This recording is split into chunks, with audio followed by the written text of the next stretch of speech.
Hey, what's going on, everybody?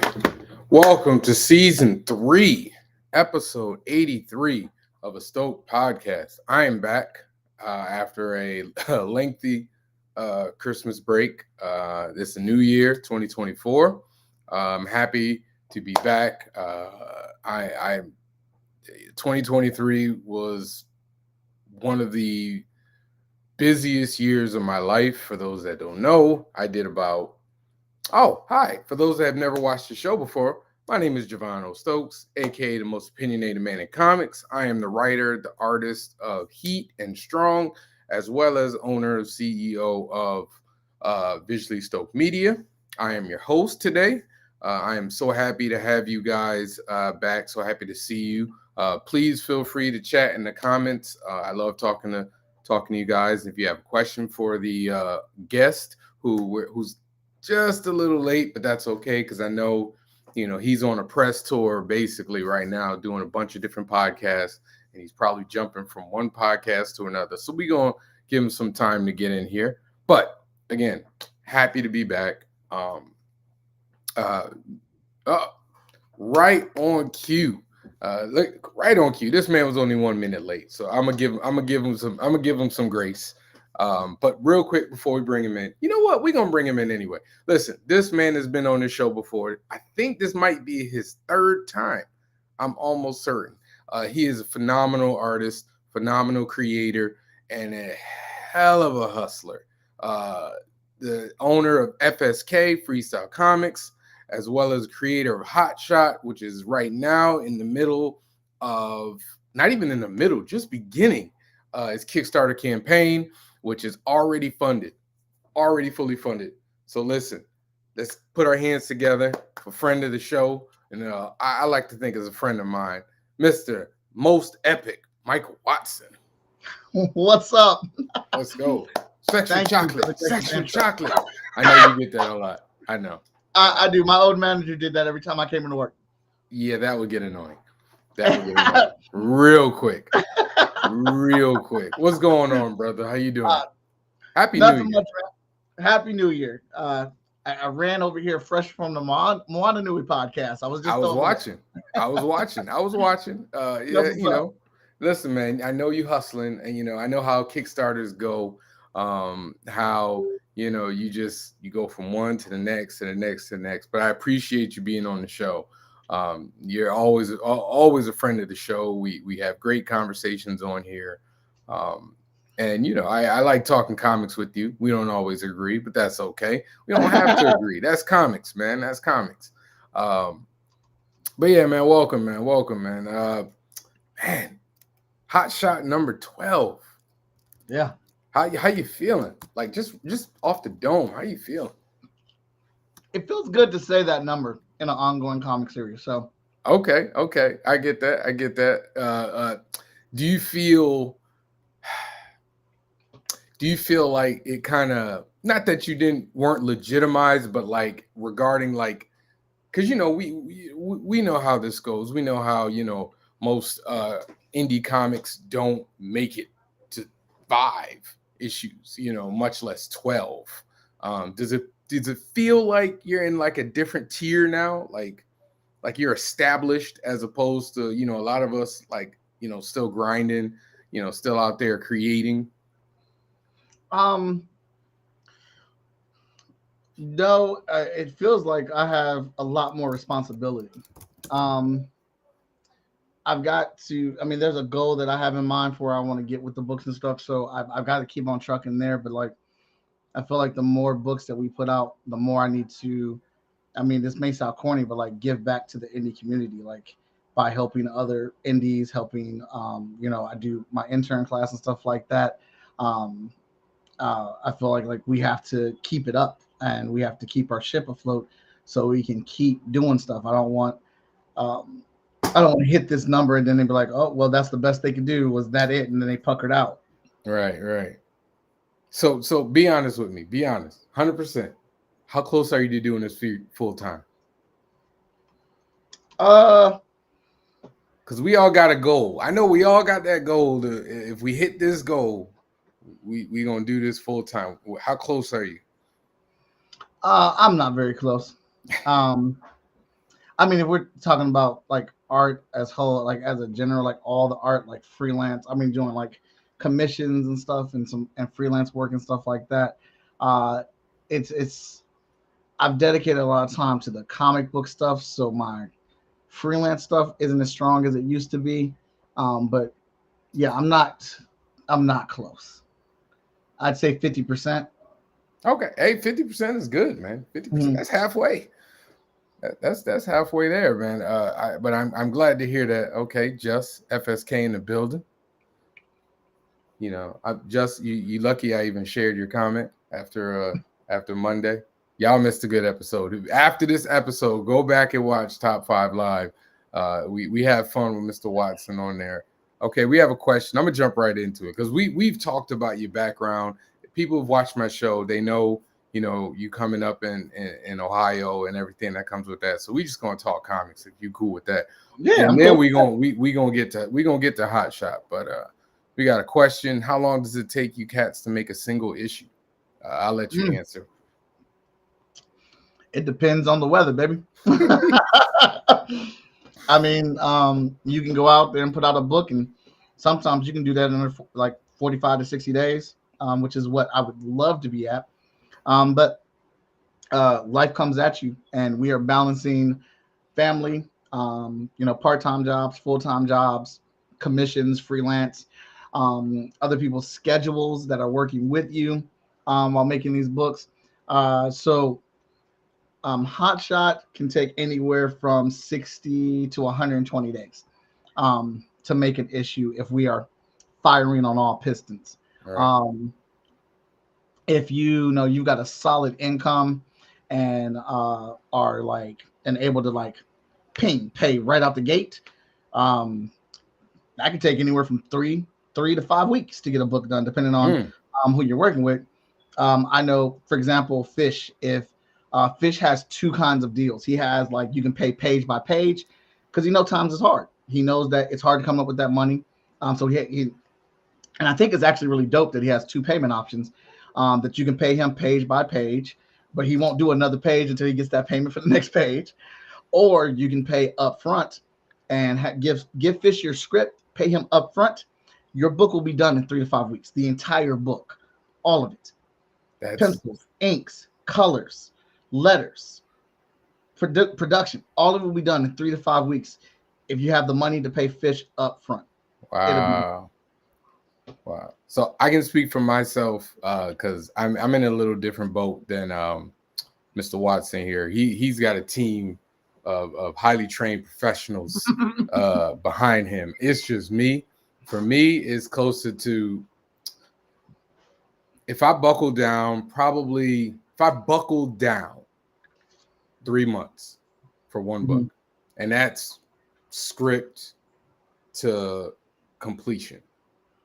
But because I got like you said, life, kids, job. For me, running visually stoked, fish be drawn. Fish be drawn. I don't know who you are, Facebook user, but what's up, man? I think that's Ryan Robinson. No, Ryan said he said what up? Somebody said what up, y'all. Okay. No, somebody said what up, y'all. But for me, I gotta do scale TK. Mm-hmm. Who's TK? Oh, Tony Clapper. But I gotta do. I for those that don't know, I do a pretty extensive Comic-Con schedule. So hold on a second.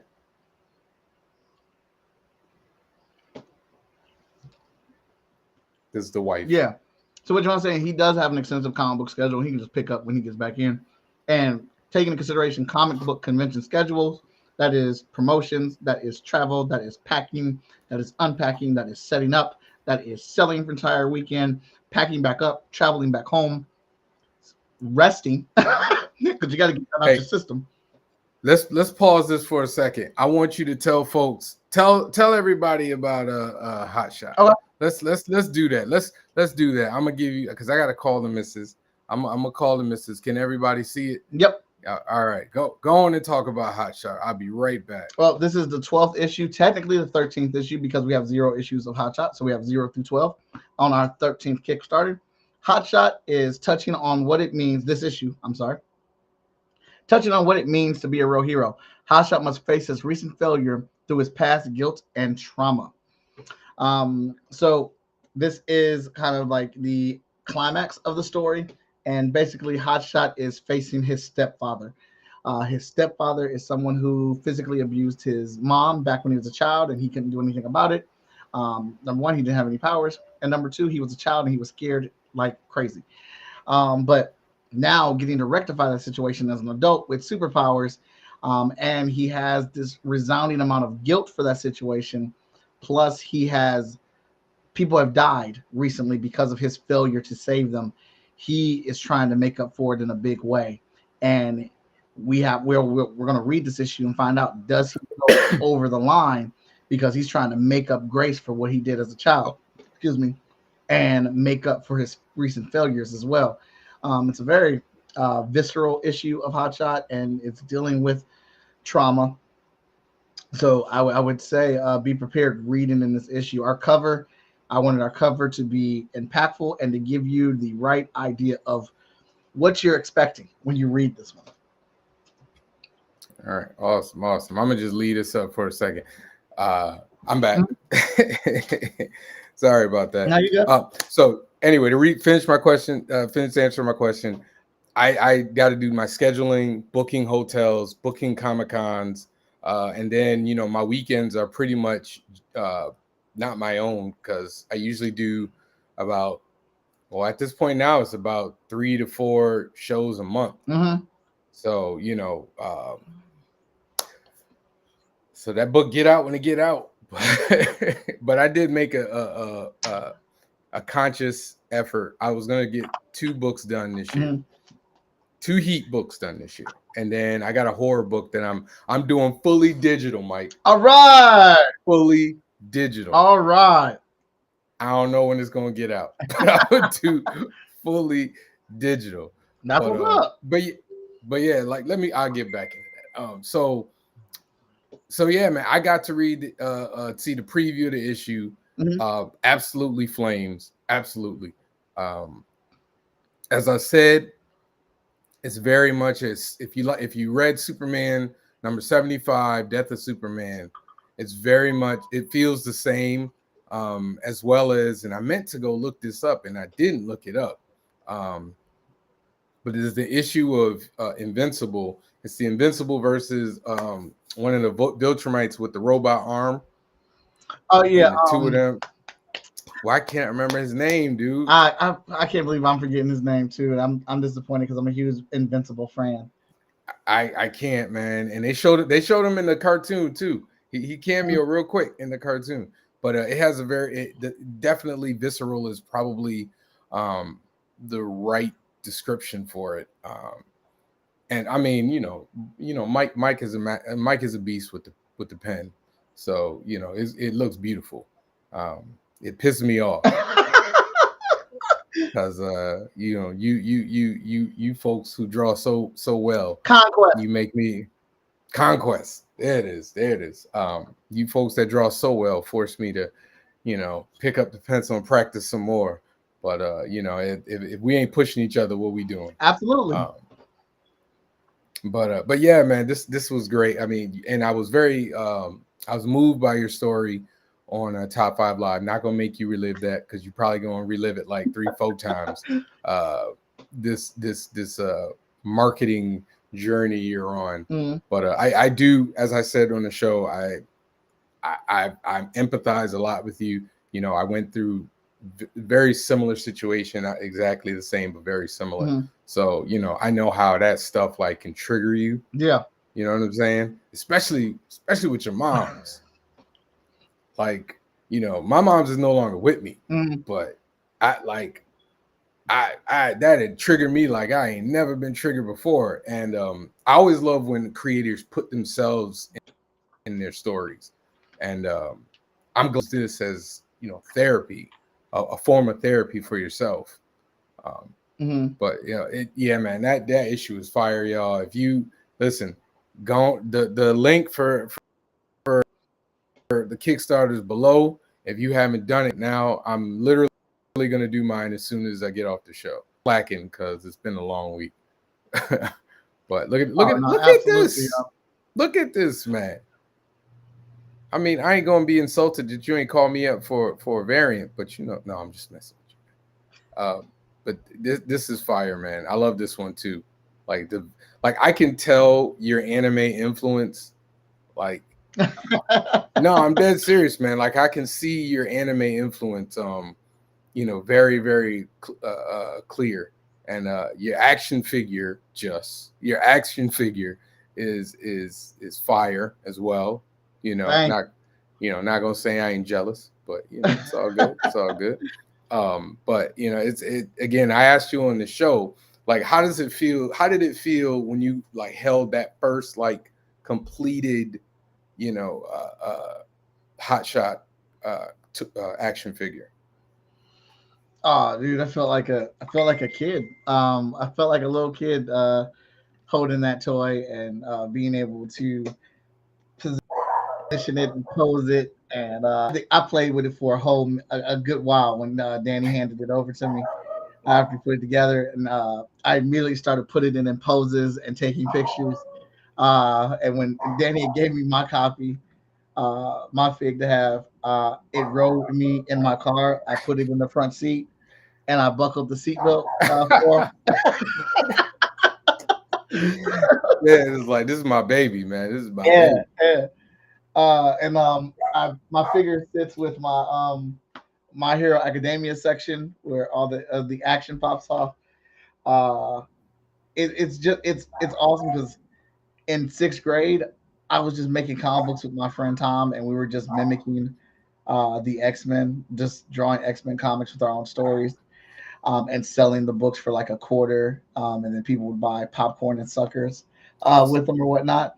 And now I'm grown. I'm in my house. I have these meetings and conversations with people about books and comics and putting in orders for books. And our library has grown to 42 comics and carrying them around to figure out what shows we're going to. We're helping build comic book conventions from the ground up, Amazing. with a podcasting network and stuff like that. I could have never believed that my 11-year-old self wouldn't even know what any of this is. Like, Mm. wouldn't believe that. Like, that's where we're sitting at right now. Yeah, yeah. I remember. Yeah, I had that same feeling for every now and again. For those that don't know, I was just saying, I was Tony. For those that don't know, I just did New Orleans Fan Expo New Orleans, and I've been doing a lot more moderating panels. Mm-hmm. And so, every now and again, you get to moderate a panel with somebody who you got like 5 or 6, dozen books of theirs, and you just kind of sit there like, man, 15-year-old me would be like losing his mind, you know, you know what I'm saying? Yeah, So yeah, I totally get that. Sometimes I do wish we could just be like, talk to our, teenage selves and be like, hey man, you're gonna be all right. yeah, Just yeah, yeah. trust me. Just keep Um, your head down, keep pushing.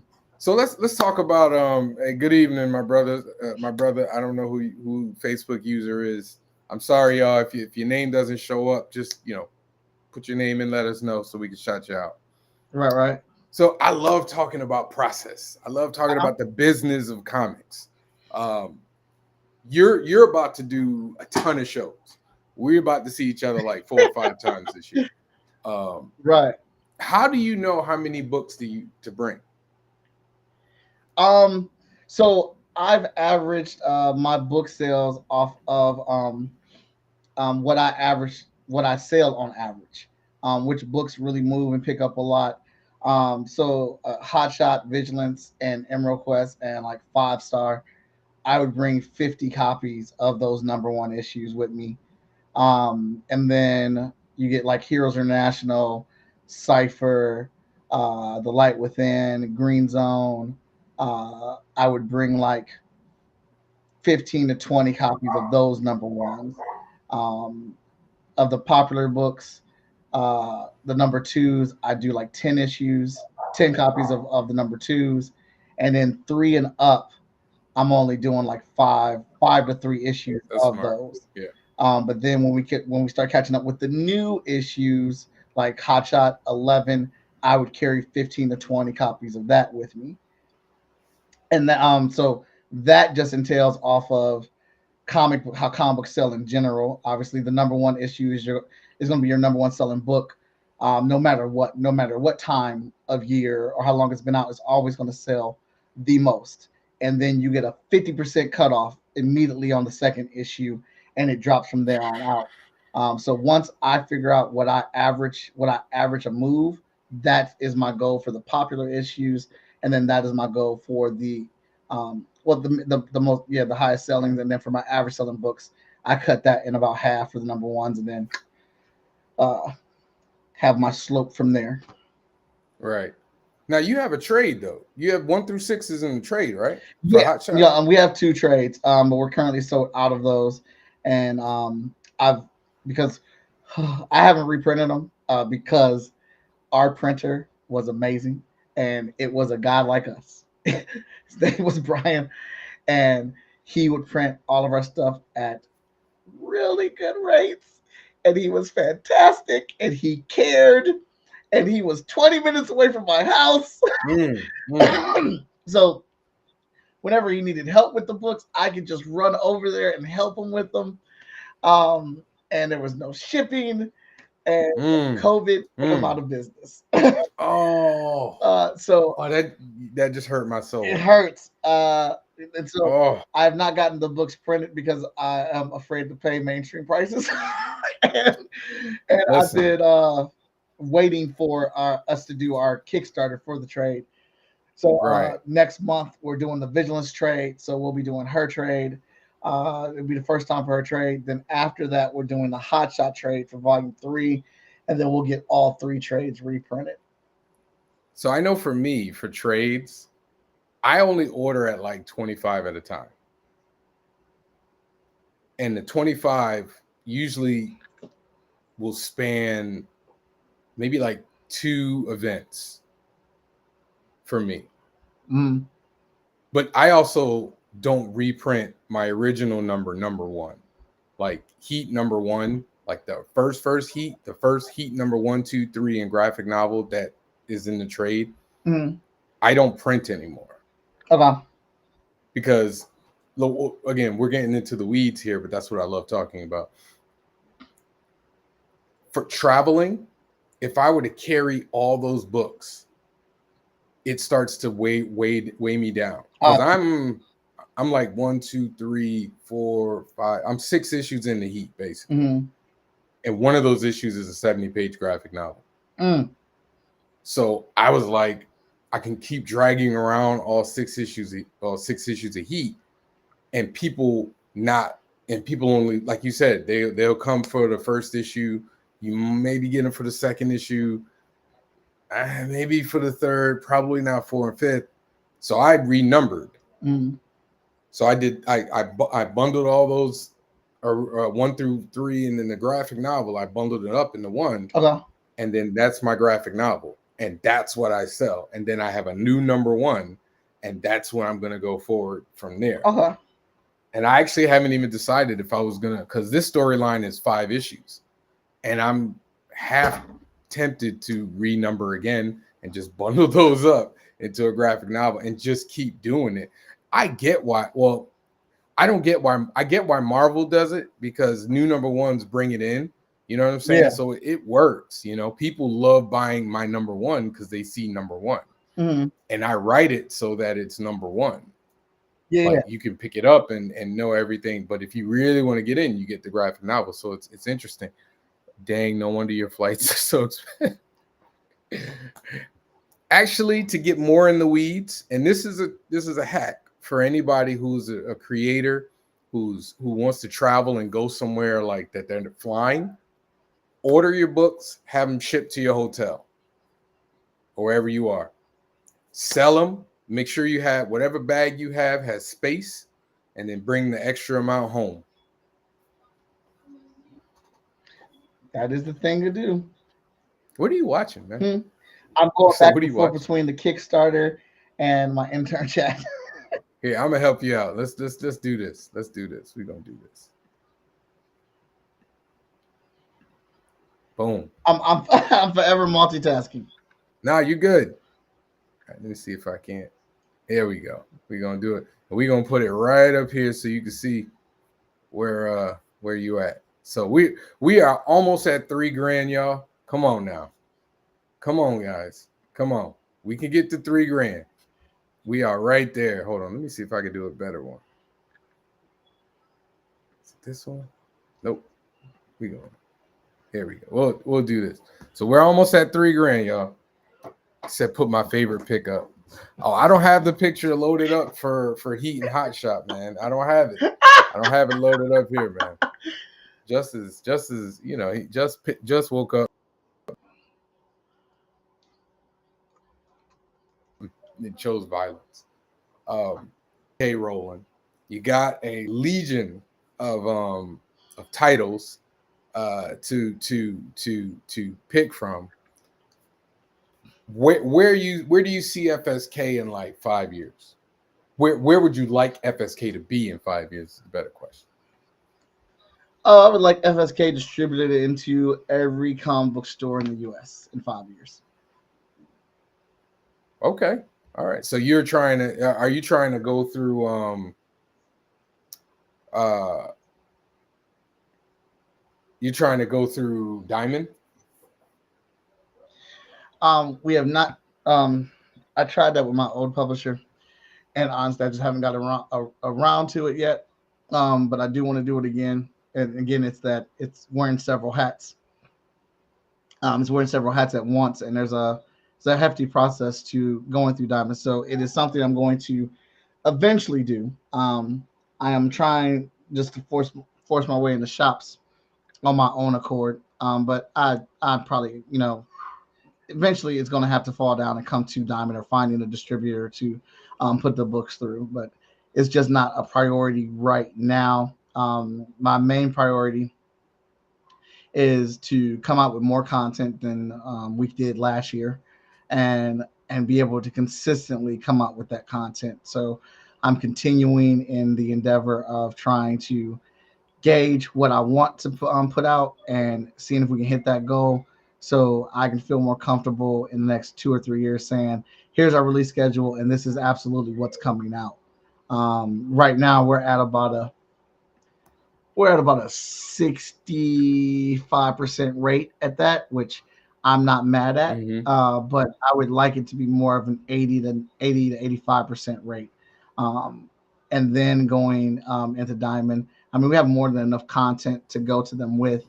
But I want to feel really confident in our releases and them coming out um, when we want them to. Right. Yeah. One of the hardest parts of being an indie, as you just said, is how regular do your books come out? There's some Mm-hmm. people, myself included, that have maybe done a book a year. And then there are guys Yeah. who are cranking them out like every other month, and then there are the image guys who are cranking them out monthly, which to me is absurd. But I'm pretty sure they're getting more money than I am at this. Do you ever see yourself working or doing some work for the big two? I would absolutely love to. I mean, I do.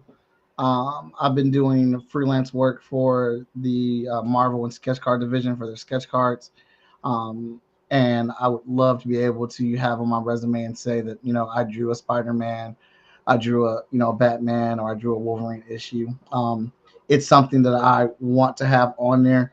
Not something I want to, stay at forever because I really want to do have my title shine. But I'm a dreamer. It's something I've always wanted to do since sixth grade. So I definitely want to have it under my belt. Yeah, I didn't know coming in how I didn't know how much your resume meant in this industry. Like I Mm-hmm. had no idea. Like I don't know if you run into this, but I always feel like your resume determines which doors open for you. in comics in a way, just the same way that, you know, in the real world, you know, if you work for Disney and everything or whatever, you can open up more doors. The same thing is with comics. You can get into more Comic Cons. You can, you know, you can get tables for yourself. You know, there's just so much stuff, so many doors that are open based on, you could draw one cover for Marvel, and if you put Marvel cover artists, you know, that literally will open a door. Like, I don't Yeah. know, do you find that did you go through, have you experienced that at any point? I don't know if it was a direct representation of it, but I know, like, I have had that on my resume that I do sketch cards for Marvel on Upper Deck, and it has, I think it's gotten me in the door because I've done specific creator stage events where I show people how to make sketch cards. So no one ever told me that, hey, you got in here because you do freelance for Marvel. Right. So that was never spoken to me, but you kind of put the dots together that when you put it on there, when you're filling out things, and then they ask you to do a live demo of how you make sketch cards for Marvel and Upper Deck, that, hey, that might have been a reason why you got into the show. Yep. Yeah, pretty much. Hey, listen, use it, man. Use it. Now, you've come on here before and you have said that you have paid and drawn Hotshot number 25. It's not drawn. It is, I paid, and the script for Hotshot 25 has been written. Okay. And we got, you know, Robert Jeffrey to write that script, the infamous Robert Jeffrey. Infamous. Friend to the show. He is a crazy good writer. And that being part one of our 8-part crossover with all of our books, Cataclysmic event, our first Cataclysmic event, bringing all our heroes together. So that is my beacon in the night. That is my light at the tunnel that I am reaching for, because, like you said, it has already been paid for. So we need to get to it. Now, what did you pay for it already? Did you pay for the script? What when you say paid for, what do you mean? I paid him for writing the entire. Oh, okay, got you.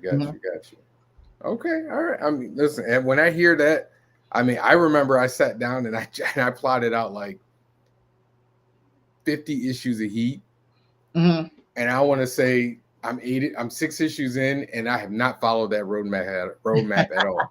So I can't even imagine 25 issues. Like, I have 25 plotted out, but I got to replot it because I did something different. So does that help you stay on course with your storyline for the 25, knowing that the script is already done? A bit, because we've got all of our books plotted out we've got them detailed out to issue 50, and we've got them plotted out to issue 100. But we've definitely changed a lot of stuff. But I guess I would say the benchmark episodes or issues are still those beacons that we are, you know, gravitating to, even though we've changed this story or moved this thing or pushed this back or moved this forward.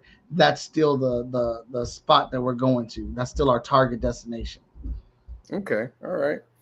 Now, I keep hearing, you know, I know Victor wrote, you know, a lot of Hotshot, and, you know, Robert Jeffrey's written. When are you gonna write, man? Have you written books? Oh yeah, I took over writing Hotshot for issue 9. I've wrote. Oh, okay. Yeah, 9, 10, 11, 12, 13. I've all written. I've written Emerald Quest 1, 2, 3, and 4. And I plot Vigilance. I plot Cypher. So I get my writing hands a little bit dirty. How do you balance that? Like, I know how I do my process. What's your process when it comes to, like, being the writer and the artist? Yeah. I don't balance it. I'm horrible at it. Brian J. Lattimore is he's going to take over the writing for Emerald Quest. It's Emerald Quest is it's an ensemble cast book, and I'm at my limit as a creative with how much I can pour into the writing, like to the point to where it would suffer because I don't have the skill set yet to write that book the way it needs to be written. So now I'm at the point to where I need to outsource it, because there's things that I didn't do right in that first script. Shoot, LaShawn Coven, she gave me a wake up call when because she was the editor over it for a bit, and she fed it to me straight and was like, Mike, this story isn't as good as Vigilance and Hotshot. Like, Oof. I've read your books. I love Hotshot and Vigilance, and the same craft that goes into those is not going into this story. We need to fix this. And I really appreciated her being honest like that as an editor. And it made me go back and rewrite some things and bump it up and get it on a par to get it on level. But I'm at my Krillin level on as far as I can write for Emerald Quest. Hotshot, I can still handle that. He's a solo character, and by freeing up myself from Emerald Quest of the writing duties, I can expand more time into the Hotshot writing, and I'm drawing that book, so I can have that time to work those crafts because I freed up some other time. But a lot of it is knowing your limits, and it's okay that you're not amazing at all things or good at everything. You got to find your limits of comfortability and be able to move forward with that. That's why there's other people who are focused and zeroed in on those things. And thank God for them, because Brian's script is script on issue 5 is gorgeous. I called that. I read that script. I called that man like, I ain't even got no edits, baby. Let's go.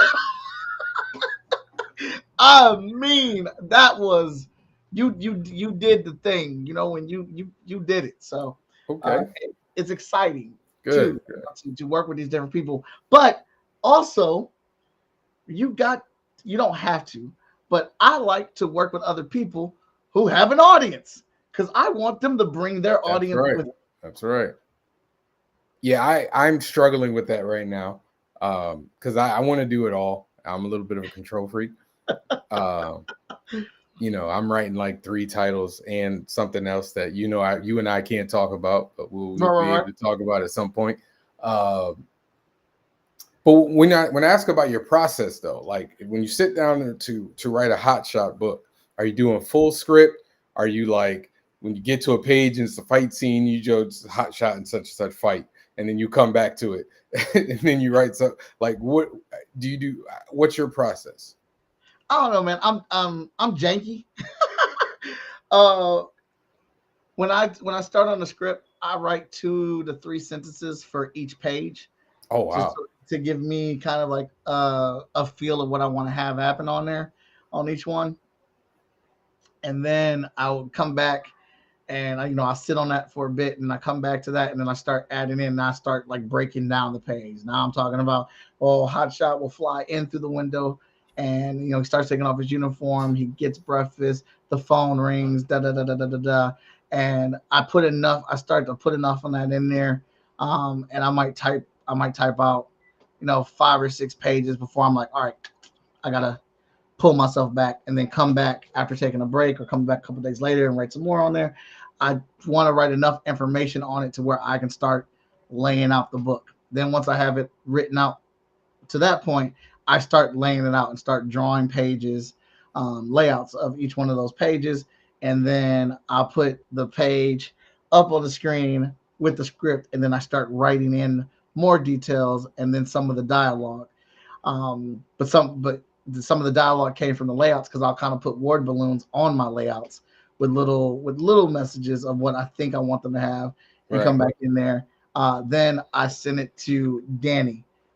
And get Danny's feedback, and then I'll send it to if Victor has free time, I'll send it to Victor to get Victor's feedback, and then bring it back, and then I'll write it again. I'll start a whole new document, and I'll start cutting, copying, and pasting over to the new document, the script with the edits and changes, and then I will send it to Danny again. And once Danny gets done with it, then my layouts are also done because I've been doing those at the same time. Then I start drawing the book or start doing the drawings. So you haven't even started like the final drawings at this point. You're just talking layouts, right? Wow, that's crazy.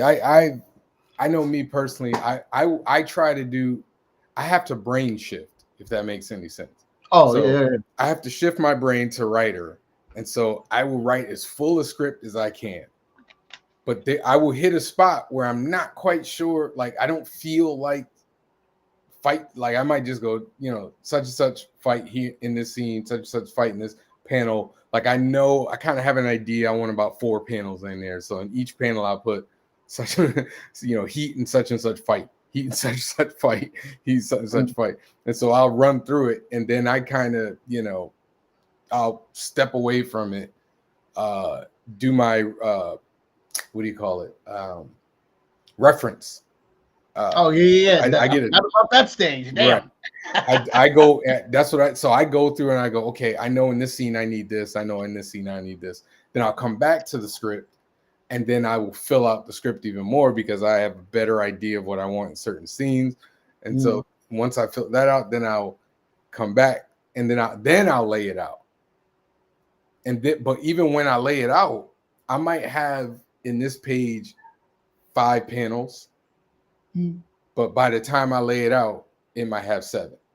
Yeah, that happens to me too. Right, which kind of pisses off me as a writer, because I will do that and then I will get all the way down the process and get back to the dialogue, and I'm like, that's why I needed 5 panels, not 7.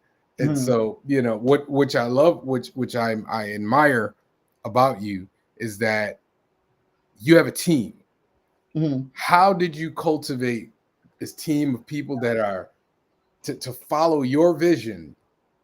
Because this is what it is. Like, you had a vision for FSK, and you have just gotten a tremendous team around you to help push you to where you need to be. Like, how did that come about? Because I need to take notes because I need one. I don't know if I know that answer, man. I'm just a genuinely honest person, and the team that we have right now, it has not been easy to find people to work with them because everything doesn't always work out or whatnot. But it's hard to find people that share your vision. I mean, and everybody doesn't have to share your vision, but I specifically wanted to find people that shared the vision to a degree, because making these comic books is hard and it takes a lot of work. And um, money isn't the priority as the first thing. It is trying to get these books out, trying to make these books. I mean, and as best as we can. And what else is there that we can do to push these books with people? And Danny Cooper, Veronica Smith, they and Lori Foster, they all get that when it comes to the Hotshot book. And I think people enjoy my excitement because, like, I get amped when I'm making the book, when I'm drawing the book, or when I see their inks or I see their colors, um, and I like shout people out all the time on social media, and like you'll just see a random message. I'm like, hey, Lori Foster fucking these inks up right now, man. I wish I could show y'all, but she is killing them. Or Veronica just hurt my feelings with these colors because I'm sad and I'm supposed to be. You're supposed to be sad. Or I showed Zero Vent before it came out. I showed them to my boss and my art team at my day gig, and they loved it. They were like, "These colors are amazing. Like, she really can set a mood." And I'm like, the people I work with are good. They are talented artists. And they were hired for their skill, and they loved how that book looks, and they were pointing out little things they liked about it. And I came back and told them, like, yeah, my coworkers loved your work. And it's not like saying your coworkers at Macy's or your coworkers at HBO. I'm talking about my coworkers at a company that produces and does art right on a regular basis. Like, they get grants and all that type of stuff. You know what I'm saying? So, hearing that from a company like that is a different kind of accolade. And then, we have fun when we're together. And I think people don't believe who I am until they see me out at a comic book convention, or like they spend that weekend or that time with me, or uh, like Stephanie Menard, we are super cool, and we'll get on these calls because she writes Vigilance, and we'll get on these calls, and I think it's just like I'm genuine and I'm excited about this, and I want it to be good, and I want I want your feedback into this. I want you to have a piece of this as well, because I'm reaching out to you for a reason. You know what I'm saying? Like that's why you're a part of the crew, part of the team, and making things happen. And we've come across a ton of talented people that are exceptional. And they've done their part. They've gone on to other things. Other people have stayed, and I'm also working with the interns, and they're from my old school, Columbus College of Art and Design, and being able to talk to them, show them how things are going from our perspective, and working with them a lot. It helps, and people, I think people just tend to see that, and they're like, this dude really likes making comic books, man. Like this dude really likes comic book conventions. Like even at comic book conventions, I've never been that person to sell at a comic book convention. I don't talk to every single person with intentions to sell. Like I'll have a 40-minute conversation at at a comic book convention about a movie, but then still be able to handle my table, sell stuff at the table, be like, oh, give me 1 second, let me take care of them, get them going, and then jump right back to that conversation. And we'll have that debate with my con neighbor, or somebody's coming up. I'm telling them like, I love your shirt, or can I see that print? Where'd you get that from? Because I want to get that print. And I just think people can see that, and it helps. Yeah, I mean, you have to be at least a decent guy. No, I'm serious. Yeah. Because we ain't in it. Listen, if you want to get into comic books, you probably do it because, and I said this on a panel this weekend, man, it's a sickness. Yeah. You as an artist, I could be making more money doing other types of art. Like this, that's just the reality of it. Like if I had put all this energy into being a graphic designer, I'd probably be making way more money. But my love of comics is such that I have to do it. Or like my best friend said to me, he's like, "Yo, if you didn't do comics, you'd probably be depressed a lot." I was like, "Probably." So to have the amount of people who are willing to put in the work and the time that I personally saw, like what I saw, y'all, is firsthand. I watched. No, I'm dead serious, man. Like these people took time on was it a Friday? It was a Thursday night to come help and get everything set up for FSK Con. Not one complainer. Everybody smiles. I mean, I was like inspired. Because as I've said, I'm somebody that's trying to find people to help me with my vision. So, to see it and to see, it's possible. And then hear you say, hey, just don't be a jerk, like be excited about your comics. And I'm just like that could go for so many people who are, trying to navigate their way through this industry, because it's a difficult industry, man. You can go to cons and, there's nobody there and you sell, 5 books. But you still have to maintain that joy for the 5 people that you met, which, it's really difficult. I'm sure you can speak to that. I'm sure you've had an experience here and there. I've had some bad experiences. So I'll talk about an okay experience versus a bad one. We were at SPX, Small Press Expo. And was that this year? Yeah, well, okay. Last year. But I was super excited to get to that show. It's an indie show, and as far as I've been told, if you want to be known in the indie comic book scene, this is where you go. This is okay. For the best of the best, live and breathe. This is what they're looking for, the audience and everything. And you can't even just outright buy your table. You have to get, either you are invited as a guest or you get in on lottery. And so I've been trying to get in there since I've been with Short Fuse, and finally get in there on lottery. And we get there, and I have my intern Alicia with me, Fee, our cosplayer for Vigilance, is with me, and Dakota, one of our convention help handlers and salespeople. And we get there, we got one table, the space is super cramped. They're trying to get as many tables in as they can, and we set up our booth. We got prints on the top, we got all the comic books on the racks there, and we got Fee in the cosplay costume. Dakota's behind the table, or he's under the table, and Fee's on the Alicia's on one side of the table, and I'm on the other side.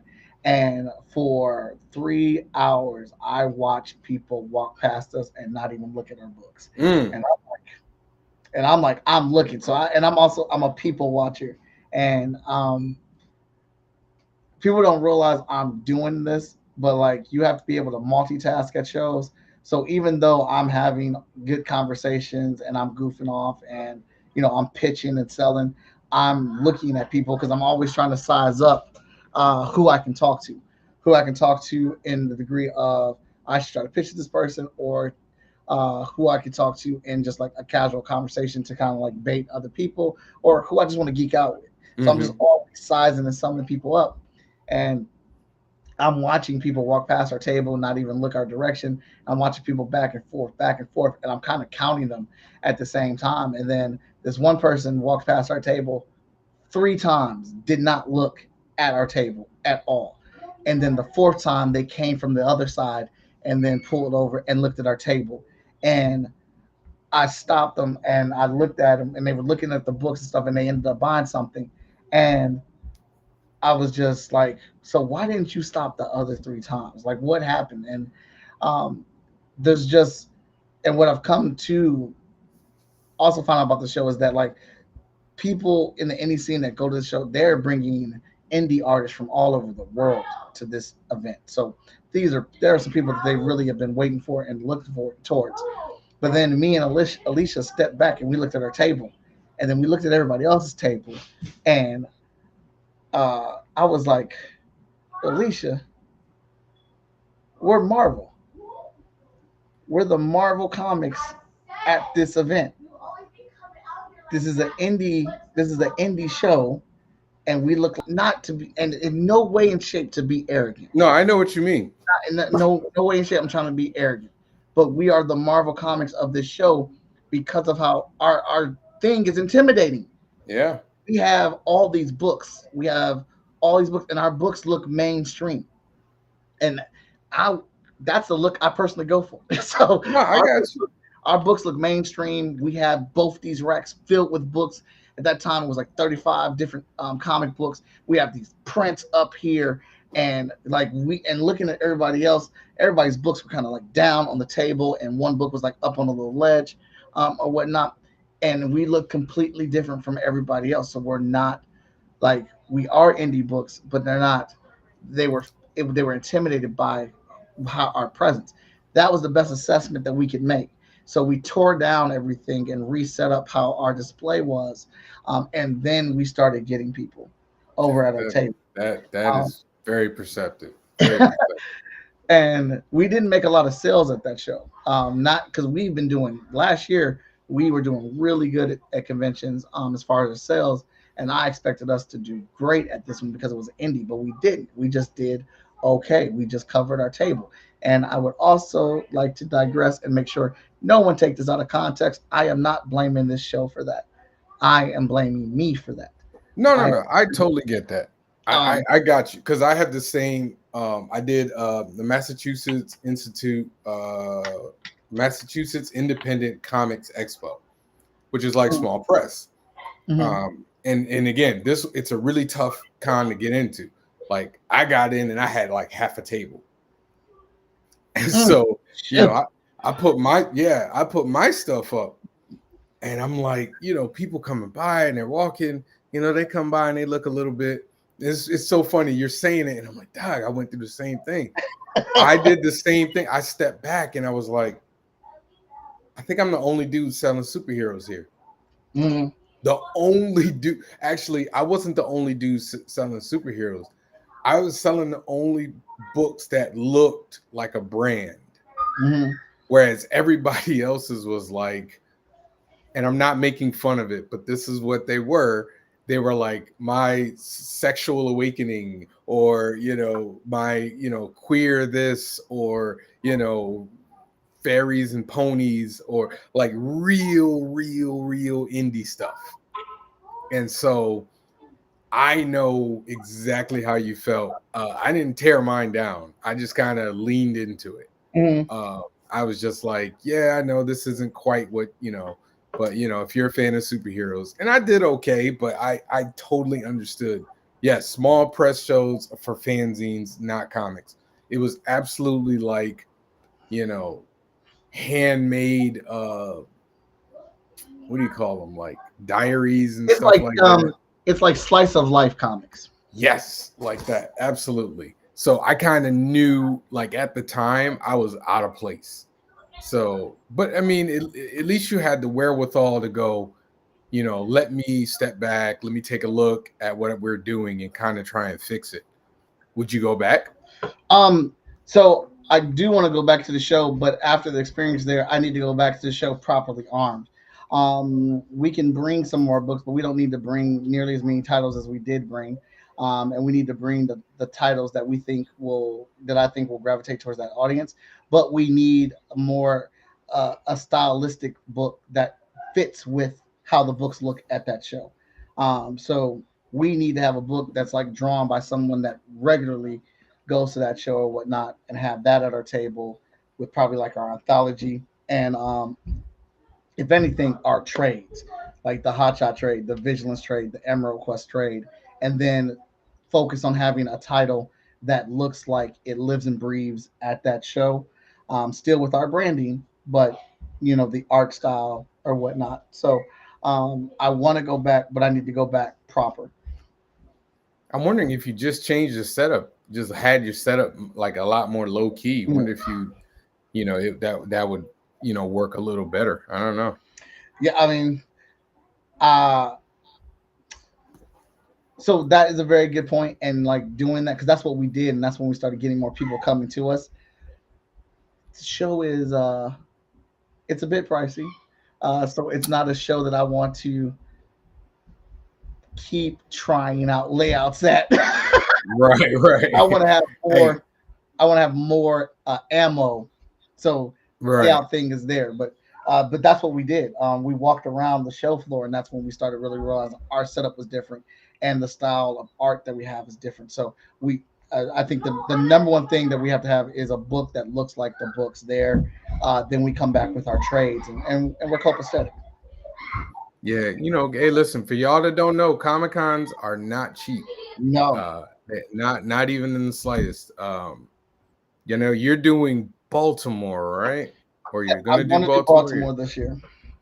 but you're doing Heroes Con, Yes. which is a great show. That's the first time I met Danny and Morgan, which was really cool. Hmm. I will be there. I'm all booked, got my hotel and everything, so I'm definitely gonna be there. Did they open up the applications for Heroes? No, I just know somebody. Oh, okay. No problem. No problem. I could put you in connect. We can talk Okay. after. Okay. Cool. Yeah. I got you. That's what I've been waiting for, so I can jump on that app. Oh no, so I've learned that I got to do all my Comic-Con stuff in like December. Mm-hmm. Like I can't wait until January. Like I'm actually behind on like BlurredCon and stuff like that. Like I didn't do BlurredCon yet, but Yeah. yeah, Okay. just you got to get going, man. But you're doing Brooklyn, right? Yes. Doing Brooklyn. All right. You heard back from them? Yeah, I'm in for Brooklyn. Wow, really? I didn't even heard back yet. I gotta go talk to somebody now. It's not a knock against all the cons. I know it's a lot of work and things like that. And I know I don't know all the ins and outs. I just wish they would. I mean, I would want them. I'm not going to say I wish they would. I would want them to send all that out at the same time, so people know, because I know it's not their problem, but people are really trying to network and link together to Right. save on the cost. And Yeah. you guys charge what you charge for your tables, and that's fine. We'll pay it. I'm not going to argue with you about your price. You feel like that's what it needs to be. That's what it needs to be. but I am also trying to take corners to supplement that price by, sharing a hotel room with somebody. And I can't share a hotel room with somebody if they don't know if they're going to be able to get into the show or not. So I think that would Hey, also help boost your attendance as well. good luck with Brooklyn, man. I went through the process of trying to find a hotel for Brooklyn. And they ain't cheap, man. Yeah. They ain't cheap. They ain't cheap and they ain't close to where it is. Mm. Like that's the one thing I learned. This past year I did it. I actually canceled one. I think the hotel I had was like $400 Oh. for like one night, and I was like, I got a Facebook user question. Let's see. If you have a title that isn't selling at FSK, do you guys discontinue the book? If we have a title that's not selling at FSK, it's definitely a conversation Danny and I have had. We have looked at a couple of our titles, and we are setting issue limit on them. There are Mm, characters and stuff that we want to establish within their own title. Hotshot is like the overall branching title, but we want like Vigilance. We're probably going. We're at least going to issue 12 with Vigilance. Heroes International, we're probably going to go to issue 10. Emerald Quest is going to go to issue 25. Cypher, we will probably end Cypher at like issue 7. Um, and then we have some one shots and things like that. But we want to establish who they are, their stories, and kind of like their thing in their own series. And before like they just finally get swallowed up by Hotshot and reoccurring appearances. okay, all right. So when you say they're ending at 12, are you going to relaunch, or what are you looking at doing with these characters after? They will still be in the world of the Freestyle Comics universe, but all their after their issue, like once Vigilance folds at 12, all her interaction will be inside the pages of Hotshot or whatnot. Whenever we have her appear or anything like that, or in any of the other books that are still printing.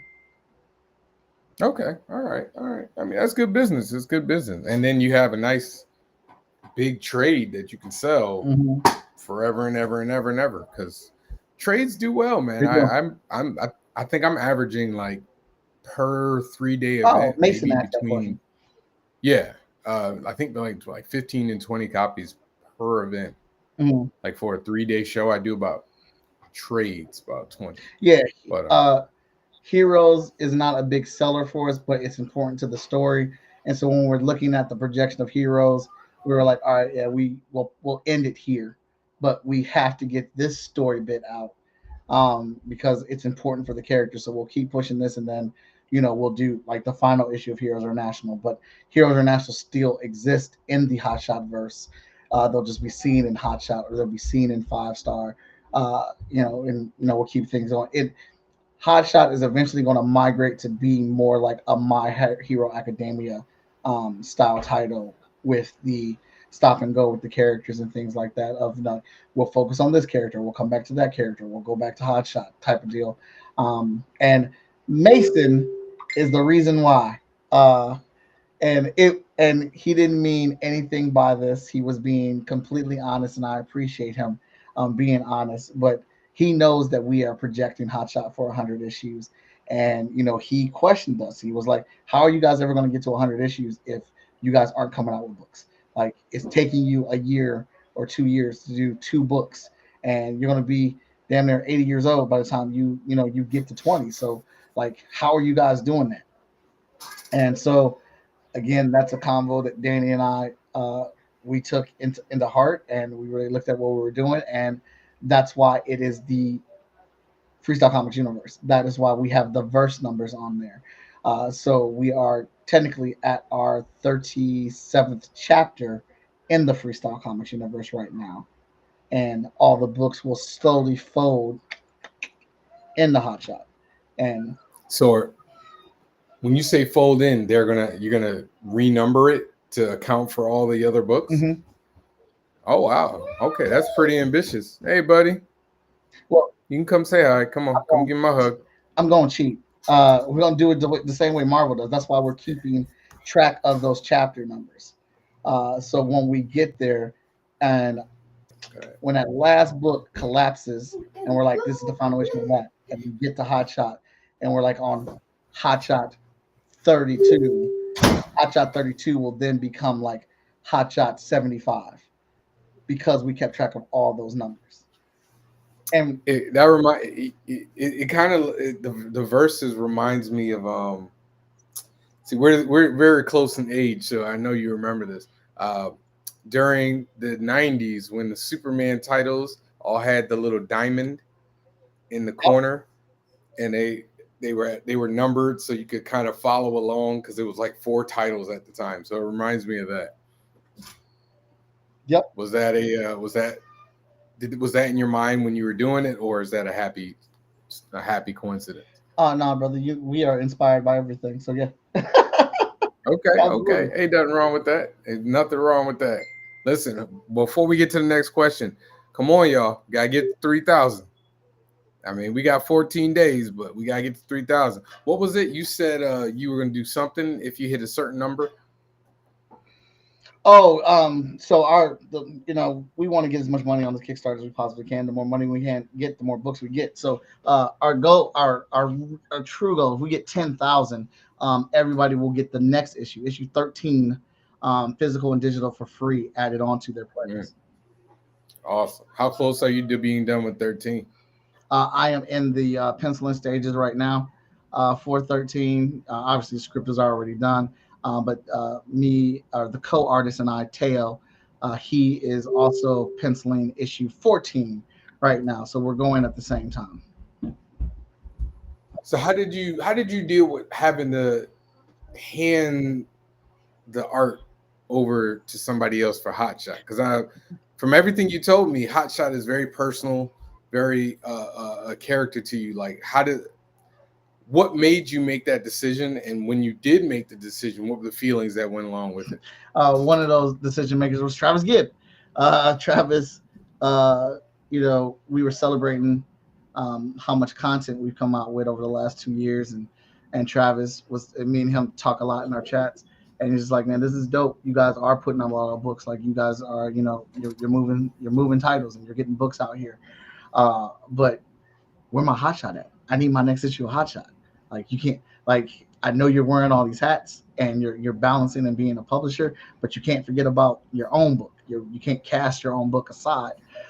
So uh and that's me sitting down and taking that thought into consideration and being like, well, how do I get more books out? Because I still have to do the publishing thing. I'm Freestyle Comics, we're putting out we have 42 books out now, so we definitely have to keep that going. And we got a card game and we're doing art books. So uh how can I do this? And just trying to figure out, like, well, I definitely have to get to that Ace Blade and Hotshot crossover. We can't get to that crossover until I wrap up Unforgiven. I'm drawing issue 13 of Unforgiven, and we have Travis Gibb coming in for a one shot on Hotshot 14. So that is 4 books that we have to put out: 12, 13, 14, and 15 to get to the crossover. Teo is an awesome artist, and Teo did a great job um, in the internship with the book that he drew. And Teo drew Wolf and killed it. And we were going to have Teo do a crossover that we're working on, but that isn't finalized.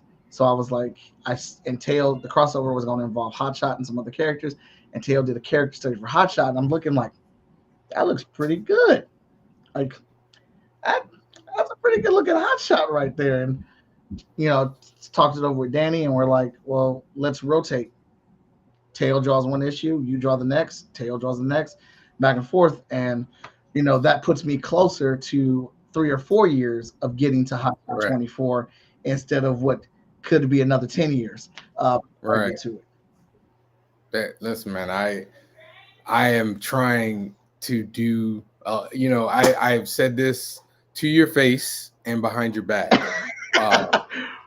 Uh, I am trying to follow in your footsteps. There are a lot of guys that I have come to know in this industry who are doing things that I see, and I'm like, that's what I got to do to get to that next tier. I've said you, I've shout out Victor Dandridge. I've shout out Danny Quick. Both Gregs, Burnham and Elise. You guys are doing things, and you're going to levels that I'm trying to get to. So, when I heard you tell this to me before, that you're gonna kind of step off a little bit of Hotshot, Mhm. in my head, I'm like, dog, Hotshot is his thing. Like, what is he doing? But after hearing you talk about, I think you did a Facebook, like a Facebook Live or something, and you were telling people how you gotta step back and you gotta, because you taking care of the empire, that you had to give up some stuff. Between hearing you say that and then having other hard conversations with other people who I respect, I was like, dog, man, I got to do the same thing. And I know a lot of people might question it and be like, why is it such a hard thing for you to step away? But all I know for me, I can say, this is my baby. Yeah. This is like trying. Yeah. You know what I'm saying? Go ahead, man. Yeah, you're absolutely right. I don't want anybody else drawing this. Like, and I'm selfish and I'm greedy, and any credits and accolades on Hotshot, I want them because I'm drawing it. You know what I'm saying? So you got to look at the mirror and get over that, because it's just like the conversation I had with Victor when I was working on issue 1 and I was trying to be a perfectionist on issue 1. You got to get the content out, or you can't be a perfectionist if there's no book to perfect. You'll get better as the more and more you do the book, the more and more you release it. And the goal is to get this book out more, to get and reach more people, to get to more stories, and then that hopefully triggers more fundage to be able to put out more books. Right. Because if we're putting out more books and it reaches more people, potentially we can get a third artist. And now I'm drawing every 3 issues, and now we're getting more content out. And right, before I know it, just with the layout and the work of it, I could be drawing issue 24 right now while somebody's doing 22, 23, right. 21, 20, or whatnot. And, we can just build those up and get those in the hole and, just get it going. And I mean, obviously it'd be great to get this to be a month-to-month title. Right. So. Yeah, I know. Cause I had, when Dennis Cohen said something to me, he said, I can sign every issue of every milestone book that comes out. I didn't draw it because it's my ideas and my designs, and I was there. I can sign every single one. Mm-hmm. I'm called creator of such and such and such, even though I didn't draw it. And he said it to me, and it just took a while to sink in. So, but hearing you say it as well, and others, it's a really hard thing for people to do, especially for creators. Yeah. It's a really hard thing, to transition, because I can't speak for you, because, you and I both went to art school. Mm-hmm. They didn't teach a lot of business in my art school. I don't know about you. They did not teach a lot of business in mine. That's why I do the internship with my college. Right. So they don't give you that, this is the business of being an artist. They tell you they teach you how to be an artist, but they don't teach you how to do business. And so, it's watching you do business, watching Victor Dandridge, watching all these people do business, is definitely an inspiring thing. And I'm pretty sure not just for me, for other people in the industry. Yeah. Let's see where we at with Hotshot. Come on, y'all. We got to do better, yo. We got to do better. Before I let you go, we gonna geek out just a little bit. Okay. Have you finished Echo? No, we just started Echo. I am digging it so far, though. I am absolutely digging it. So I just finished it today. Okay. I had some flatting to do, and you ain't got to think much with flatting. It is not a great show to watch while you're drawing. Oh yeah, that's why it's taking us so long for us to sit down and write it, because I've been working all the time, and you got to read. Yeah, the sign language. I was drawing, and then I heard it was funny because I was drawing, and then the scene was going, and I was like, I don't hear nothing. Oh, they're signing. That's what the whole conversation decided. I was like, all right, so I can't draw while I do this. I got to do something else where I can look up. But I thought the first episode was very good. It was great to see Daredevil again. Yeah, it was Uh, it was it was unexpected to see him in that part, and it was just great. And it was like, and I was like, I am reading a comic book right now. I am reading a comic book on TV right now. This is so great. This is very so much great. so. And Because we have a very unabashed love for the MCU. Yeah. You and I, we are separate in our feelings on Man of Steel, but we are united in MCU. I love it. But I think because we are, we are consumers of so much geekdom, we understand that every single show and movie ain't made for us, and Yes, that Marvel is at the point with their TV and movie lineage that they are literally putting out comic books. And if you are a comic book consumer, don't try to act like you got every single comic book that Marvel put out. Don't do that, because I know you didn't. Because I didn't. I didn't pick up the Punisher. I didn't pick up She-Hulk. I got the X-Men and I got Spider-Man. Yep. It's Batman. Those are the books that I got. And then I would casually pick up other people's books and read them, or check them out or whatnot. And then I would get the big crossover event that had everybody in it. And Marvel is literally doing that right now with their shows and TV. But I just happen to want to see all of it. everything. But even if I don't like it, I'm like, yeah, it wasn't for me though. I didn't dig it because of this or because of that or whatever. But I'm waiting to see the next one or see what else they do. Or when I can move on from it. You know what I'm saying? I can voice that, because there's always a way to say that you don't like something, Right. and still be moving. But the people that hate watch stuff every Yeah, week. that doesn't make any sense. I don't know why you do that. It just doesn't make sense to me. But I've loved what I've seen of Echo so far. So I'm happy. I can't wait to happily dive into more of that. I loved What If. I thought every episode of What If clapped. It made me Fire. Yeah, it made me wish every one of those episodes was like a TV show or a movie, because I wanted to know more.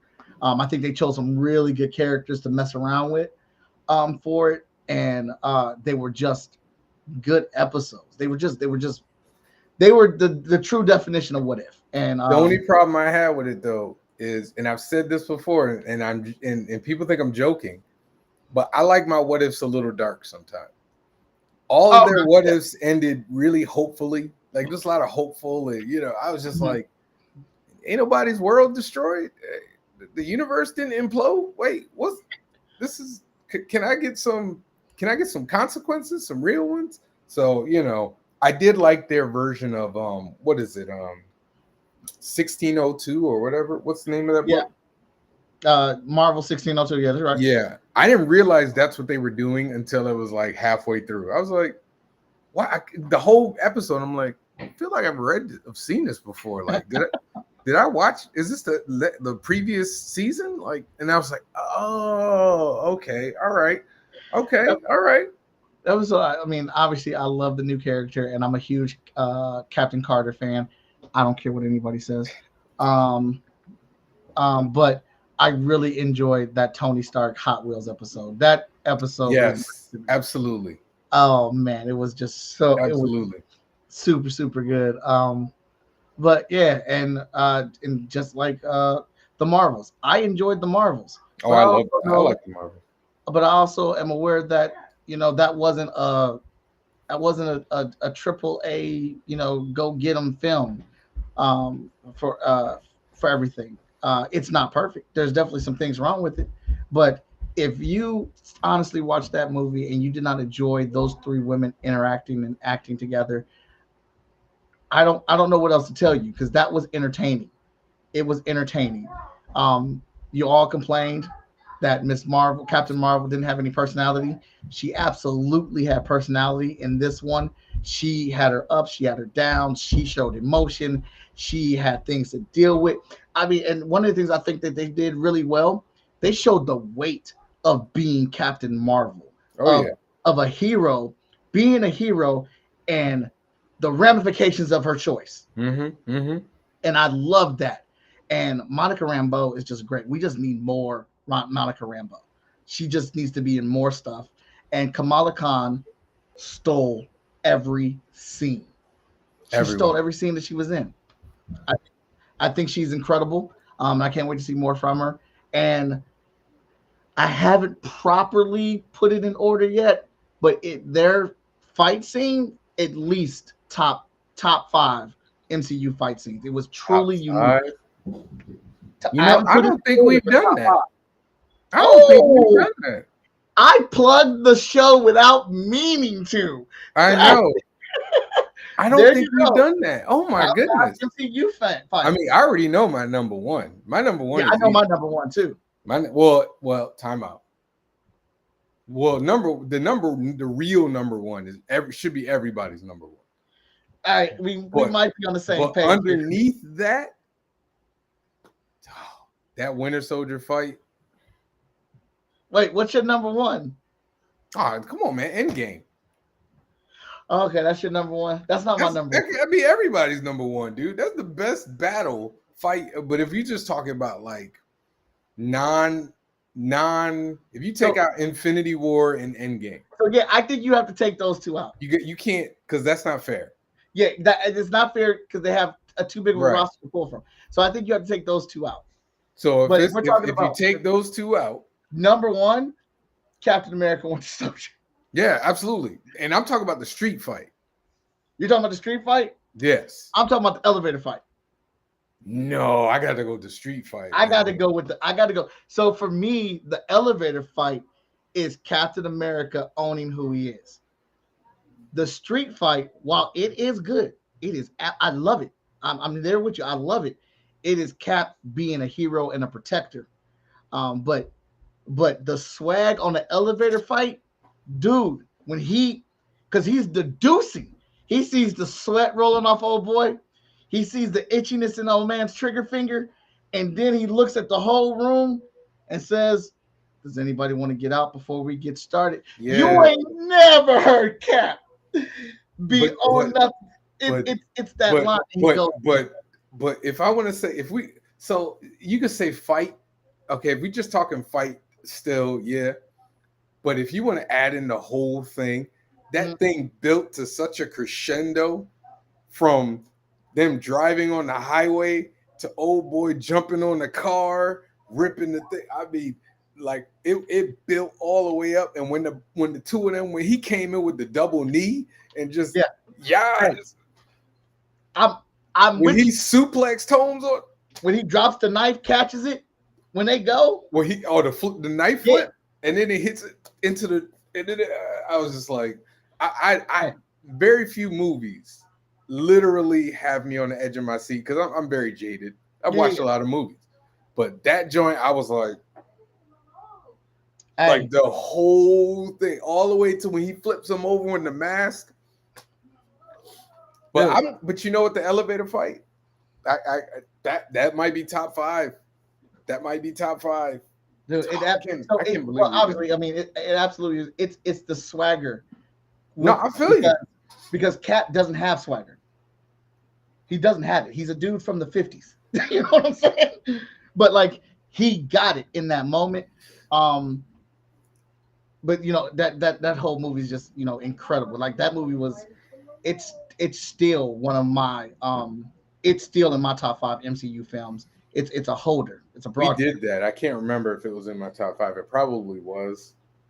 Yeah, y'all got to do top 5 fights. No, I don't think we did top 5 Marvel MCU fights. And so I'm trying to think. You know, I'll tell you a fight that I really liked in the MCU. And I don't, and it was, I love the Vulture fight.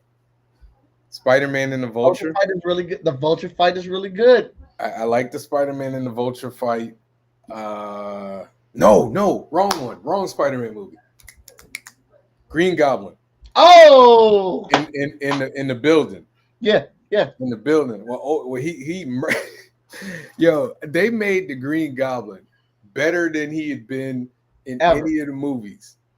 Like, William Dafoe, he didn't get enough love for that, man. He did not. He absolutely deserves all the flowers for that fight scene because his anarchy, the maniacalness, the craziness of him, the desire for the fight, like when he was laughing while he was getting yeah, like dude, you can't pull it's so hard to pull that off, but he was so excited. He wanted to corrupt this Spider-Man. He's like, look at this. He saw the joy and the light in this Parker, and he wanted to take it. You I'm you with can't you. coach that. You can't coach it. But I gotta go. Somebody said Cap and Bucky versus Iron Man. I just saw that in Civil War. I was just watching that, and I'm just like, every time Civil War is on, dude, I gotta watch that scene. It's a great scene. I gotta watch that It's scene. a great one. I mean, it goes back and forth. It is a. I mean, see, and this is what I'm talking about, man. There's just too many nuggets in the MCU to be out here. I got one. And to me, it was one of the best, most emotional one. Ooh. Shang-Chi and his dad. The last scene, bruh. Oh, I'm sorry, I had to come back because that was great. Dude. Hey, that one, I love Shang-Chi. The bus scene is up there for me too. Oh yeah. But the fight with his dad was real. It was real. That was on top of the fact that the actor playing his father is a phenomenal actor. Yeah. He made a villain that could have been like boring, like probably top 5 in the MCU if I think about it real hard. Mm-hmm. Like, I don't know if we've done top 5 MCU villains yet. We'll get to it at some point. We've done 125 of these things. We'll get there at some point. But that scene right there, that fight scene. Oh, I can think of another one too. It was pretty visceral. Like, I got to give it credit. Falcon and Bucky versus John Walker. Oh yeah. He just snatched old boy's wings off. Ooh, I'm about to watch that again. I know. I was watching Echo. And I ain't even got to the Netflix shows. Oh, well, I'll make that easy for you. Time out. I forgot my number 1. I take it back. I got to put it over Cap. Bullseye, Daredevil versus Kingpin. The 3 of them, when they beat the living mess out of each other in his penthouse in the last season. I don't know if you remember it. I got to look at it again. They were throwing each other through walls, tables. This dude Bullseye was picking up glass and tossing it. Hands down, one of my favorite. Daredevil probably got like 3 or 4 of them, if I'm being honest. The hall scene. Yep, yeah, hall scene. And I got one last one. All right. And it's not even the fight. It's the moment. I'm waiting.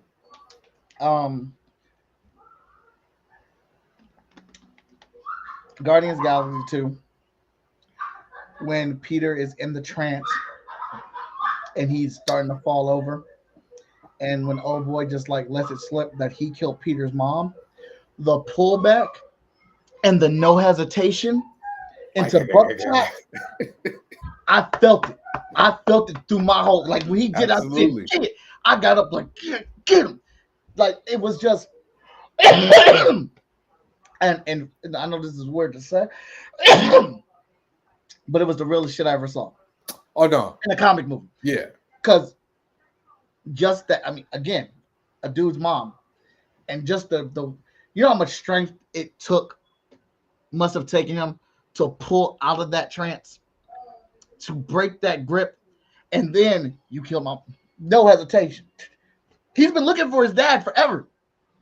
No hesitation. You are nothing to me. Yeah, because they could have played that differently. They could have had him be anguished and everything. Like, no, this dude's going to cap everybody. Yeah. Oh, Mike, man, we could do this all night. Man. I always love you coming on because we could go everywhere. I didn't even get to where I wanted to talk. We talk about modern comics. But we can always have you on. You putting out 5011 books. Let me know when you're ready to come on. One last time, folks. The link is below. This is what it looks like. Come through, get this Hotshot number 12. You can get all the books in this Kickstarter, y'all. Yeah, all of them. You can get all the books. So there's no, well, I didn't read 1 through 11. You can get them all. So let's come through. Let's get this man to 10 grand. I thank you so much for coming on. For especially this is the first episode of season 3. Oh shoot! All right. Yes, it's been 3 years of me doing this, which is insane to me because I can't even think of anything outside of taking care of my family that I've done for 3 years. So thank you for jumping on. Thank you all for coming back. You know, y'all didn't have to, but you did. And we're going to have some really great guests this year. But to start it off with the impeccable one, who I'm probably going to see real soon in a couple months. Whenever are you doing Awesome Con? Yes, I'm doing Awesome Con. I just paid for my table. All right. Cool. So I'm gonna try and see if they can put me next to him so I can get all his cast off. People that buy his books, they can come over to my table, and then we could just argue comics all day. Absolutely. Thank you all for joining the Stoked Podcast, Creative Talk of Creative People. I'll be here next week, and I have no idea who's gonna be my guest, but we gonna make it happen. Thank y'all. Y'all have a great weekend.